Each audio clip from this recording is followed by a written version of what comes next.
Salutations, everyone, and welcome to Let's Play Sunless Sea. I am your host, BrainBoy20, and without further ado, let's begin this roguelike by Failbetter Games. We're starting a new game. I've played this a little bit before, and this is the series that was replacing the previously planned series of Kung Fury Street Rage, because I couldn't get any response out of their contact page. Anyway, welcome to Sunless Sea. As I said before, it's a roguelike where you will die often for minimal gain, and your goal is whatever you set it, as is tradition by Fallen London-esque games. It's not the ending of the game that you're pursuing, it's the pursuit of the end that's most interesting about these games. Now, without further ado, let's choose a past. Oh, and there's a lot of reading, so if you don't like the sound of my voice, then get out, because you're going to be hearing a lot of it now. Captain's making. 3 decades ago, in the reign of Victoria, London was stolen by bats. Now it lies a mile below the surface. It was dreadfully inconvenient for everyone, but it opened a vast black ocean to you. Welcome to the Unterzee. We can either choose a past, decide who you were, and what you want to be, or have a past wreathed in shadows. We can decide later and just go out to the sea immediately. That's not recommended, because your past determines your starting skills. Your starting skills are as follows: hearts, veils, pages, mirrors, and iron. And the higher the statistic, the better. You'll see why later, when it's explained. So we're going to go to choose a past. And we start off in a large room above the blind helmsman. Now you're a captain. Now you belong to the Unterzee. But who were you before? Were we a street urchin? Your urchin gang cast you out when you grew too tall. You took to the sea rather than graduate to larger crimes. That last big score was enough to buy a ship. Bonus to veils, the skill of subtlety and evasion. A poet, educated and articulate. You seek sensation at sea. How lucky you had a legacy to spend. Your long-vanished father had a rich patron, it seems. This will give you the bonus to pages, the skill of trickery and knowledge. Veteran of the campaign of '68. You fought in the invasion of hell. London's armies lost. You survived. Your loot and your pension have bought you a command. This will give you a bonus to iron, the skill of causing direct damage. An ordained priest. You fell from grace. There is nothing left ashore for you. An anonymous benefactor has found this way out for you. Perhaps at sea, you can overcome your appetites. This will give you a bonus to hearts, the skill of healing and morale. Or were you a natural philosopher? Your peculiar theories on time, blood, and starlight brought you down to the Neath, the cavern where London lies. And now you take out to sea. This will give you a bonus to mirrors, the skill of detection and perception. I think I'm going to go for the poet. I like to be tricky and knowledgeable on things. A wise soul. Experience? You have intuition. And your friend, the sly navigator. He's a little vague, but he probably knows what he's doing. Perhaps you can find someone better, eventually. You talk to the navigator to find out why he went to Z. You've gained 25 pages. You now have 1 sly navigator. You've gained 20 echoes. You were a struggling poet, now you're a Z captain. Your stranger quality was gone. Welcome to the world. What does winning mean to you? Your father's bones. Your father was lost at Z. This is an ambition, the story we're pursuing throughout the entirety of the game, our driving force through the ocean. Your father was lost at Z. You never knew him, but you've often dreamed of him. Find a return his remains to London for a decent burial. Fulfillment. Gather 100 tales. Learn all you can of the Z. Write a masterpiece. Retire. Wealth. You know how it is to be poor. Now you want a mansion, servants, fine clothes, a family perhaps. A private kingdom. Establish a colony where you are absolute ruler. A utopia perhaps. Perhaps. You can't choose this now, but you may find an opportunity to switch to it later in game. As a poet, I think we're going to go for fulfillment. Wealth is fine, and we don't have a father yet. Whenever you return to London, you have the option of retiring, but you'll need to write your masterwork first. Captain! Captain! In irregularity with the harbour master's office, they wish to know, what term of address do you prefer ashore? Well, of course, we are a poet. We have to be an ego. We have to be an ego. Yes, we'll be an ego. My lord. Pleasure to welcome you aboard, my lord. His last piece of advice, explore. Take chances. This captain will probably die. The sea is hungry, but each captain passes on lessons to the next. Which is how you advance in Fallen London. Really, when I said this was a roguelike, it's more of a roguelite than anything else. Not a true roguelike in the sense, where you start off fresh every time, but you'll see that when we eventually die. Eventually. And now we get to choose our character portraits.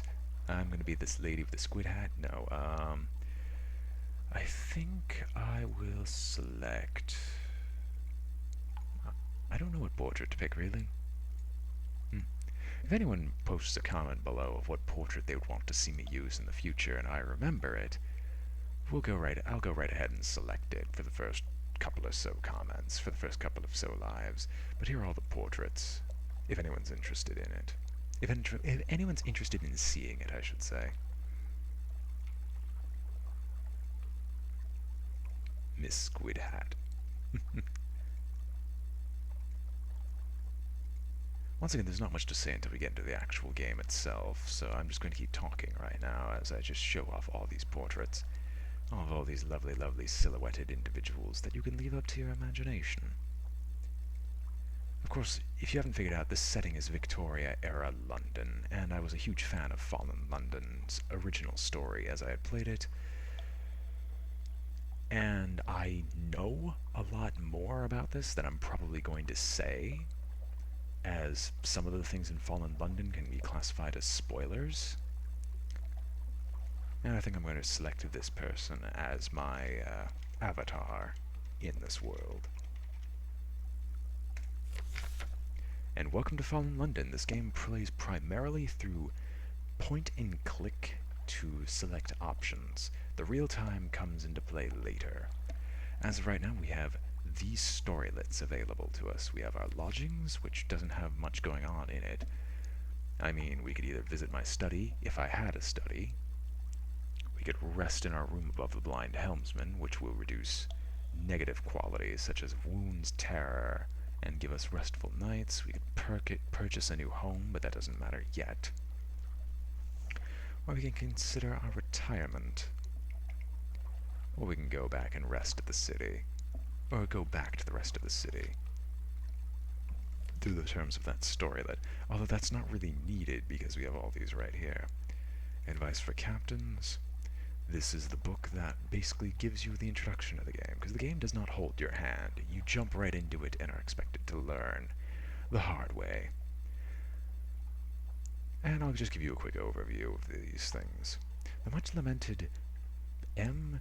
Dimino found a watery grave long, long ago. Probably your end will be no better, but if you read this book of invaluable advice, your chances will improve. On endings and beginnings. Captains often die. This is not the end. When you die, you'll learn lessons which help you survive the next time. Beware, the layout of the Unterzee changes with each new captain, but home waters are stable, and islands will only move so far. This is information on what happens when your character dies. Legacies. Future captains can inherit some skills, officers, equipment, and money. Over time you'll find extra items and advantages that allow you to preserve a greater inheritance. On exploration. Exploration is the heart of the game. Risk brings reward. Staying close to London is safe, but eventually you'll run out of fuel and supplies. Exploring and playing port stories will allow you to find secrets and echoes. Spending secrets and echoes. Speak to your officers to spend secrets on improving your abilities. Spend echoes on equipment and ports. You can often find officers in London. On Mercy. Unforgiving mode is how the game is meant to be played. One autosave, updated when you reach a port, and wiped on death. If you're getting frustrated or want a more leisurely exploration, you can switch to Merciful mode. Merciful mode, saving or loading manually, will permanently switch your character to Merciful mode. This will remove the Invictus token. Completing a game with the Invictus token intact is a badge of honor. I will attempt to complete the game on Merciful mode, and my apologies, I have to be quiet a little bit as it's late at night, but I feel a lot more energetic than before. On Machines. Your proud lamp dispels darkness, reduces terror increase, allows you to find Z marks. Your engine, of course, drives the ship forward into the night. Both your proud lamp and your engines use fuel. More powerful engines use more fuel, but all lamps use fuel at the same rate. Try not to run out of fuel. Note that the Admiralty will compensate you with fuel for port reports.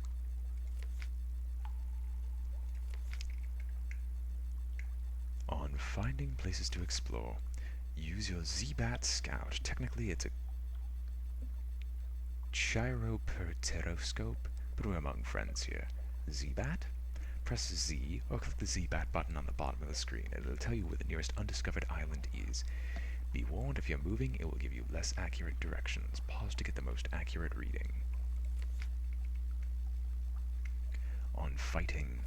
When your enemy is in the arc of your guns, you'll see the firing solution. The glow around the fire buttons increase. When it's complete, let them have it. You can fire early if you like, but may miss. Larger ships may have access to different gun slots. Avoiding enemy attacks. A green glow means your enemy is in the light. Enemy ships also have an arc on their guns. Try to stay out of their way. Enemy Z-beasts will generally try to ram or bite you, and they'll submerge between times to avoid your attacks. If you're careful and turn your lights off, you may also be able to sneak up behind them and get a shot in first. On Stories. When you put into port, you can generally explore and exhaust the story options until your next visit. Something awaits you. If you have the something awaits you quality when at sea, you'll know that more story is waiting for you when you make port. It'll crop up whenever you're sailing around. If you see a flavorful message like distant bells, that means you have something awaits. On Terror. Terror increases gradually over time. While you're out at Z, away from land, watch the skull. When you see orange or red pips, terror will bump up if you spend much longer in the frightening place. Many events will increase it too. How do I reduce it, you might ask? Use shore leave in London or other ports, but London is the most cost-effective to reduce it. Lots and lots of other stories increase or reduce terror. On New Stories. We'll add new stories to the game from time to time. You can download them from the main menu. Registering on Fallen London, yada yada yada. It's a link between the main game and otherwise, which I'll get into a little bit later, because registering on Fallen London gave my character a few benefits because I had my Fallen London account before Sunless Sea came out. And I'm going to go sell this book because I like the extra cash that it gives me. Anyway, Navigator's Boon. You fall into conversation with another Z captain, one with at least one voyage to their credit. Earnest advice. They've paid dearly to learn these lessons. You'll gain from their scars. This is one of those boons you can gain from Fallen London, I believe. Stamford's Expanse and the Reef. Your helmsman hand shaking. Turn back. Turn back before the dreams begin.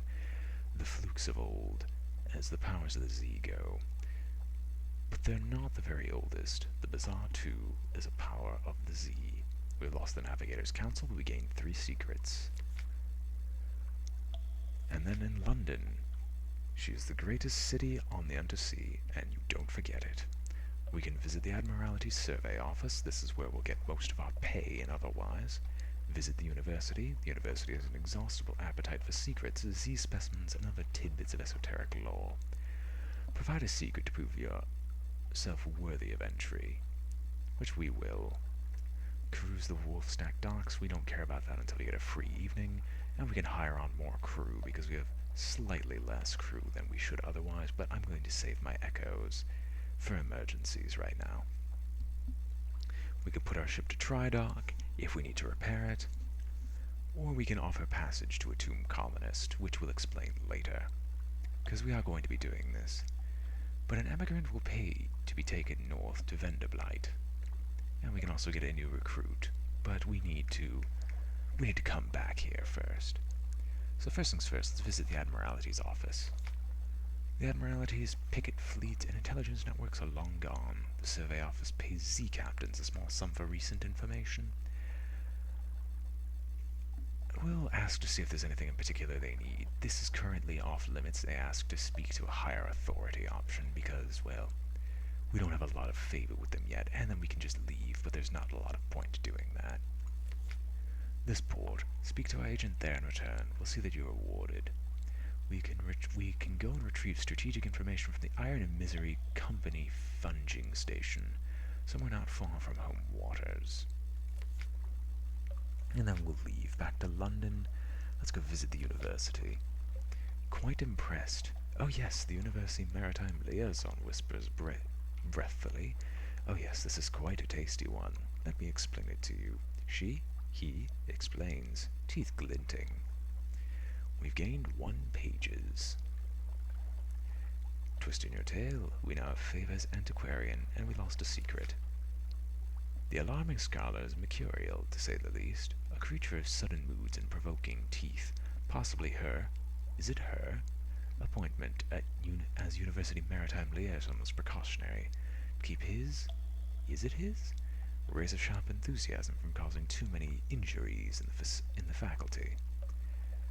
Yes, the scholar whispers breathily.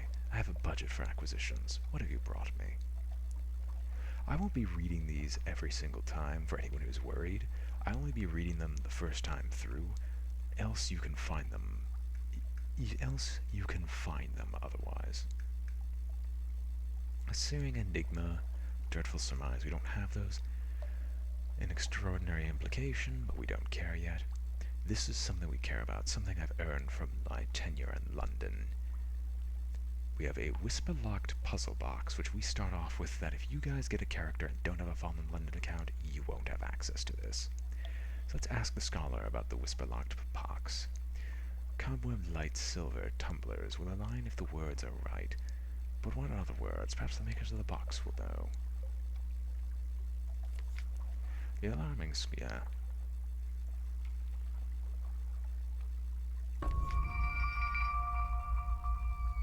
I have an idea where it's from, but it's a long way there, and I may be wrong.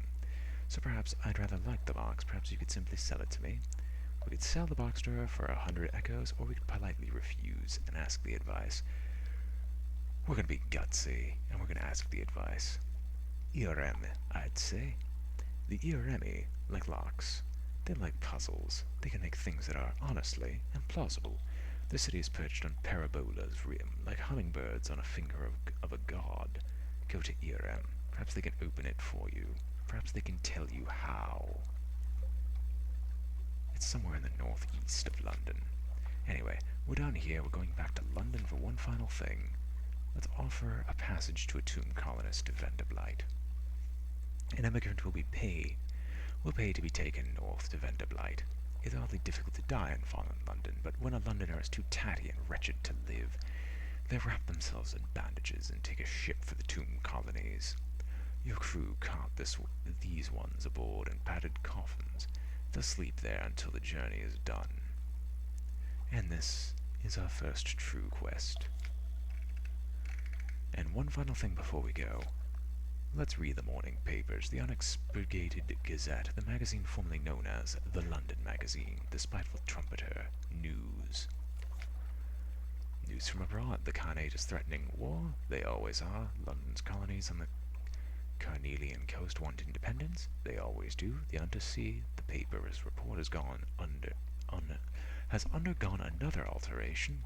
Not yet it hasn't. You'd know. Oh, a promotion coupon from Miss Plenty's Provisioners for a half cask of salt herring. You could use that. We gained 1 supply. Supplies are food and equipment. If you run out of supplies, hunger will eventually destroy you. And we now have recent news, which comes into handy much later. And now we are done. We'll leave port soon. I'm just going to show you, this is our hold, our little steamer. The Innisfree Ligeia class steamer. We have a deck gun that deals this much damage and this much life damage to our opponents. This much damage to enemy ships, this much damage to enemy sea monsters, and this is how much crew it deals damage to. Sorry, I thought that was how much it took to man, and how long it takes to warm up. And it does not stagger. All that damage and attack comes from this little baby. Leadbeater and Stainrod reconditioned frigate surplus deck gun Mark II. If that's not a mouthful, I don't know what is. And these are our engines, the elderly steeple engine. A battered, rusting mechanism that will ensure your ship goes in more or less the correct direction. Aside from this, we have our cargo, which is fuel. Fuel should be self-explanatory. Supplies. The Tomb Colonists, which we just acquired. Echoes. The Invictus token. The Whisper-locked puzzle box. The secrets, or 2 secrets, and recent news. On journal, objectives and story progress are on the right-hand side. Mouse over an icon and click on the category to see the details. We're not going to bother with that.